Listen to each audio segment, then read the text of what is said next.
Podcast Colégio Santo Antônio. Olá pessoal, tudo bem? Hoje o tema é crise hídrica. Antes de abordar o tema, vou dizer para vocês que nós já tivemos algo muito semelhante que ocorreu no Brasil no ano de 2001, e assim foi denominado na época como apagão. Bom, nós tivemos uma semelhança pelo fato de que naquele período também tivemos por alguns anos uma irregularidade na distribuição de chuvas aqui no Brasil, e isso afetou os reservatórios. E aí a geração de energia elétrica e hidráulica ficou comprometida. Na época era o final do governo, do segundo mandato do governo do FHC, e foi criada uma lei específica exatamente para redução no consumo de energia. Essa redução previa-se 20% de economia mensal de energia, e esses 20% eram calculados basicamente nos últimos 6 meses, a conta de energia dos últimos 6 meses. Obviamente que esse consumo de 20% poderia ser excedido, por exemplo, até em 50%. Obviamente que também a lei previa que, se não cumprisse essa meta de 20%, havia avisos, né? Ou poderia se chegar até o ponto de desligar a rede de energia, seja ela residencial, industrial ou comercial, porque todos os setores acabaram entrando nessa redução de 20%. Ficaram fora, basicamente, hospitais, que é um serviço essencial, que na época, inclusive, os hospitais não eram aparelhados aqui no Brasil com geradores próprios de energia. E também, quem participou desse 20% foram 16 estados aqui no Brasil. E essa economia de energia, ela durou cerca de 9 meses. E essa redução, ela atingiu todos os setores da economia. Por exemplo, nós tivemos a redução, inclusive, da iluminação pública na época. As lâmpadas de iluminação pública, elas foram retiradas, simplesmente retiradas. Nós tivemos também a proibição de atividades noturnas, né?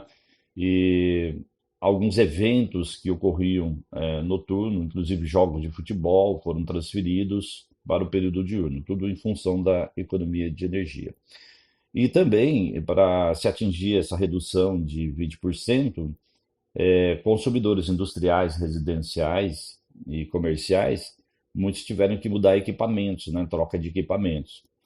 Essencialmente lâmpadas, principalmente, né, lâmpadas mais modernas, que são essas lâmpadas conhecidas como lâmpadas eletrônicas, muito utilizadas. Troca de equipamentos, comprando equipamentos mais modernos, né, com selos de qualidade e de economia de energia. Enfim, uma série de transformações que ocorreram nesse período para se atingir esse 20%. Como era uma lei, ela foi questionada no Supremo Tribunal Federal, mas o Supremo acabou decidindo em favor do governo, em função de que era uma questão climática e sobre clima não tem como, o Supremo disse, interferir. Nós tivemos também em 2009 alguma coisa muito semelhante também, mas não foi um período de escassez de hídrica ou de água ou de irregularidade de chuvas no Brasil. Em 2009 nós tivemos alguns períodos, poucos dias, alguns blackouts no Brasil. Simplesmente a energia em alguns estados, em algumas regiões, elas simplesmente desligaram. Para alguns locais, apenas algumas horas sem energia. O problema foi no sistema de transmissão, principalmente da usina de Itaipu. Não podemos dizer que em 2009 não está muito ligado a uma crise hídrica, mas sim estrutural do sistema. Vou lembrar vocês que o sistema energético brasileiro ele tem um sistema chamado interligado, que significa que basicamente um problema numa rede de transmissão de energia, se ela tem uma queda em função, por exemplo, de uma tempestade que derruba alguns fios, você pode ter um processo em cadeia, né, exatamente no território brasileiro. E foi mais ou menos isso que ocorreu. Agora, este ano, nós temos já desde o início do ano a denominação aí de crise hídrica, ou escassez hídrica, né, que pode ser um termo mais adequado. Então, nós temos aqui no Brasil, praticamente nos últimos 10 anos, nós temos uma escassez de chuvas, principalmente aqui na região central do Brasil. A região central do Brasil, lembrar vocês que nós temos aí grandes bacias hidrográficas que têm nascentes no Planalto Central, desde parte da bacia amazônica, dos rios que são afluentes da margem direita, o próprio rio Paraguai, apesar de não ser um grande gerador de energia, mas o Tocantins Araguaia nasce também no centro do Brasil. Lembrar que a bacia do Paraná, parte dela nasce na região central do Brasil. Nós temos até a bacia do São Francisco, que nasce em Minas, que faz parte desse conjunto do centro do território brasileiro. E isso, evidentemente, essa irregularidade na distribuição de chuvas afeta os reservatórios, né? Ou seja, basicamente, a principal fonte de energia elétrica no Brasil vem exatamente da força das águas. E nós temos hoje uma situação muito semelhante à de 2001, que eu falei para vocês. Aliás, a situação já está um pouco pior, deve piorar um pouco mais ainda. Pra vocês terem uma ideia, hoje os reservatórios de água no Brasil estão na faixa de 20% da sua capacidade. E, basicamente, é o mesmo que nós tínhamos naquele período. Alguns dados indicam que até o final deste mês nós chegaremos a 18%, então bem abaixo de 2001, né? Bom, deve cair mais ainda porque essa reserva de água. O período chuvoso está voltando. Primavera é um período já que as chuvas começam a retomar no território brasileiro. Mas, enfim, nós precisamos de um tempo muito longo de chuvas e mais regulares, que possivelmente isso não vai ocorrer a curto prazo, para que tenhamos aí uma recuperação desses reservatórios, tá? Nós temos, claro, né, que esse baixo volume de água nas represas e a geração de energia fica comprometida, porque você não tem tanta água, não gera tanta pressão, as usinas vão diminuindo exatamente essa geração de energia, porque algumas turbinas vão sendo desligadas. E há um risco também de que o baixo volume possa danificar essas turbinas. Por quê? Porque nós começaremos a chegar num volume tão baixo que chegaremos a um ponto que a energia vai ser gerada pelo que se chama de volume morto.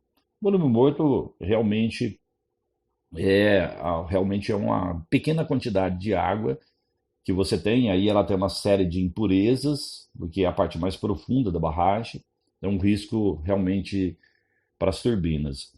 Nós também temos que associar que essa crise hídrica nossa é, é uma questão climática também, mas a dependência em relação à energia hidráulica é muito grande. Por isso que nós temos que acionar o que nós chamamos de usinas termoelétricas. Para a escassez de energia hidráulica, você tem que obter a energia elétrica a partir de outra fonte. E isso tem sido feito, né? Basicamente acionando as termoelétricas. Termoelétricas geram energia elétrica a partir do diesel, que são motores, basicamente diesel, que giram turbinas que geram energia elétrica através de um gerador.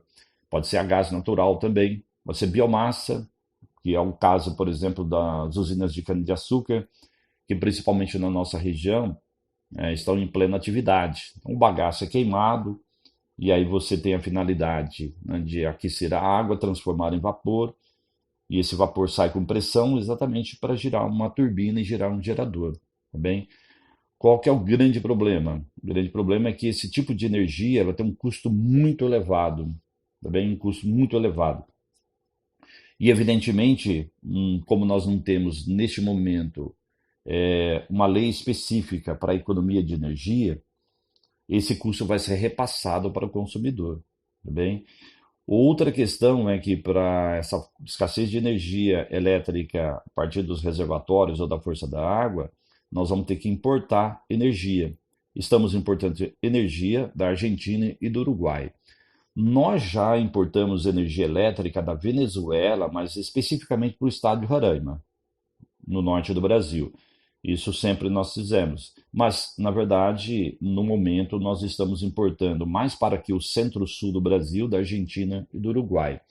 E a importação de energia também eleva o custo, né? Então, essas questões todas, elas envolvem a questão hídrica, né? Evidentemente que se você tem um custo maior da energia elétrica a partir dessas fontes termoelétricas, isso vai ter consequências para a economia do país. Isso é um fato importante de ser salientado. Por exemplo, se você tem um custo de energia, além do consumo residencial, nós temos que pagar exatamente essa conta, o setor industrial vai ter que pagar também, né, o setor comercial. Isto reflete diretamente no custo das empresas, né, o preço final do produto. Isso vai atingir, por exemplo, patamares, vai afetar a inflação. A inflação já está num pico bastante elevado, também. Pode interferir no crescimento econômico do país, quer dizer, na verdade, vai reduzir o crescimento econômico, porque as indústrias, principalmente, não têm a perspectiva de energia elétrica abundante e barata. Ao contrário, ela está escassa e cara. Isso, evidentemente, pode reduzir investimentos. E isso reflete, evidentemente, na redução do PIB, no Produto Interno Bruto do país. Então, são consequências realmente que podem ser graves à economia brasileira, que já vem sofrendo por outros motivos, né? Nós já temos adotados aqui no Brasil, há alguns anos, o sistema chamado também de bandeira tarifária. Bandeira tarifária, nós temos a verde, a amarela e a vermelha, que é exatamente verde, é porque você tem a quantidade de energia gerada, ela é suficiente, não há motivo, por exemplo, para você ter acréscimo na conta de energia. Agora, quando ela se torna amarela, amarela significa que é um alerta, né? Por quê? Porque a oferta de energia já não é tão grande em função exatamente dos reservatórios estarem muito baixos. Então, acresce, o acrescimento, exatamente aí, um acréscimo na conta de energia. E tem a bandeira vermelha, né? Que é exatamente um acréscimo maior ainda. E o que ocorreu agora é que o governo já aumentou mais ainda a bandeira vermelha, né? Ela colocou como se fosse um plus, basicamente, na bandeira vermelha. Então, a conta de energia está altíssima. Isso é uma realidade atual. Alguns especialistas já estão indicando que nós já estamos num processo chamado de racionamento, tá? Que basicamente com uma energia muito cara força o consumidor, evidentemente, a fazer uma economia, né? Bom, uma outra questão que pode ser abordada aqui é de que tudo isto, evidentemente, tem uma ligação com a nossa dependência, basicamente, de energia elétrica hidráulica. Nós temos no Brasil mais de 60% da energia elétrica é proveniente das barragens. Como você tem esse período de estiagem prolongada e afeta a geração de energia, significa que temos que fazer algumas mudanças a médio e a longo prazo, né? Que é exatamente buscar alternativas energéticas. Já falei da biomassa, ela é viável. Não é o caso da termoelétrica a diesel, nem a gás, porque além do custo, são poluentes, então temos que partir para alternativas energéticas chamadas renováveis, tá? Isso demora um certo tempo, tem que ter investimentos, né? Tem que ter financiamento por parte do Estado. Há uma série de alternativas realmente energéticas a serem seguidas. Nós temos um problema também de que nós temos uma situação de baixo investimento por parte do governo em novas usinas hidrelétricas. Obviamente que em algumas regiões do Brasil o sistema já está esgotado, que é o caso, por exemplo, aqui da bacia do Paranapanema, parte aí de Tietê, Paraná. Nós temos algumas bacias que não há possibilidade mais de construção de usinas, mas nós podemos partir para algumas regiões mais próximas da Amazônia, que já vem ocorrendo gradativamente, que é a bacia amazônica, a margem direita. Lembrar que Belo Monte, no Rio Xingu, faz parte desse processo. Ou partir para, por exemplo, pequenas centrais hidrelétricas, que são usinas hidrelétricas, mas de pequeno porte, que são instaladas em rios também, evidentemente, de pequeno porte. A construção é mais rápida, o problema são os impactos ambientais, mas tem várias alternativas. Então, essa questão de baixo investimento do Estado em infraestrutura energética também é uma situação que pode ser relevante no momento ser pensado, tá? Bom, essa questão do baixo investimento por parte do governo tem muito a ver com políticas de governo. Bem, por exemplo, o governo ele vem privatizando as empresas de energia, vários setores sendo privatizados. Isso faz parte do conjunto do que nós chamamos de neoliberalismo, né?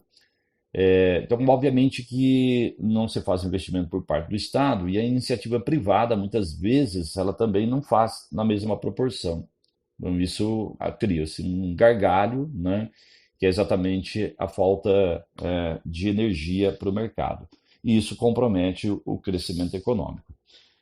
Nós teremos mais uma oportunidade de falar um pouquinho mais ao final do ano para fazer uma conclusão sobre essa questão da crise hídrica, porque até lá nós teremos basicamente algumas coisas ainda que vão ocorrer, né?